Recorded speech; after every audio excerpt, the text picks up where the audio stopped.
সৃজনশীল মেধা বিকাশের লক্ষ্যে শিক্ষার্থীদের স্বতঃস্ফূর্ত অংশগ্রহণ আর অভিভাবকদের পদচারণায় ব্যাপক উৎসাহ উদ্দীপনার মধ্য দিয়ে অনুষ্ঠিত হয়েছে বহুল প্রতীক্ষিত তৈরিবিয়া স্মৃতি মেধাবৃত্তি পরীক্ষা।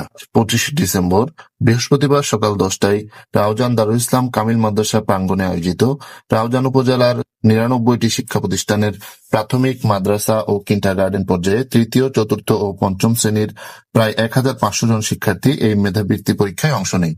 রাউজান দক্ষিণ হিঙ্গলা তৈরিবিয়া স্মৃতি সংসদের ব্যবস্থাপনায় দ্বিতীয়বারের মতো আয়োজিত এই মেধাবৃত্তি পরীক্ষায় শিক্ষার্থীদের মধ্যে প্রতিযোগিতামূলক মানসিকতা তৈরি এবং ছোট বয়সেই আত্মবিশ্বাস গড়ে তোলাই এই উদ্যোগের মূল লক্ষ্য বলে জানিয়েছেন আয়োজকরা। পরীক্ষা চলাকালীন সময়ে কেন্দ্র পরিদর্শন করেছেন চট্টগ্রাম কলেজের অধ্যক্ষ প্রফেসর মোজাহিদুল ইসলাম চৌধুরী, অধ্যক্ষ ওহিদুল আলম জাফর, অধ্যক্ষ আবু জাফর সিদ্দিকী, অধ্যক্ষ রফিক আহমদ ওসমানী।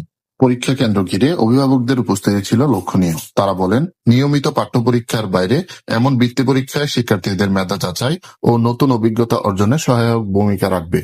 এ সময় উপস্থিত ছিলেন বৃত্তি পরিচালনা কমিটির প্রধান উপদেষ্টা কিরণ চন্দ্র দাস, সুভাষ চন্দ্র নাথ, নুরুল হুদা, তসলিম উদ্দিন, ডাক্তার শাহিন, মাকসুদুল আলম সুমন, মোহাম্মদ হোসাইন, মিজানুর রহমান, মুবিন উদ্দিন আরহান, এআর রাশেদ।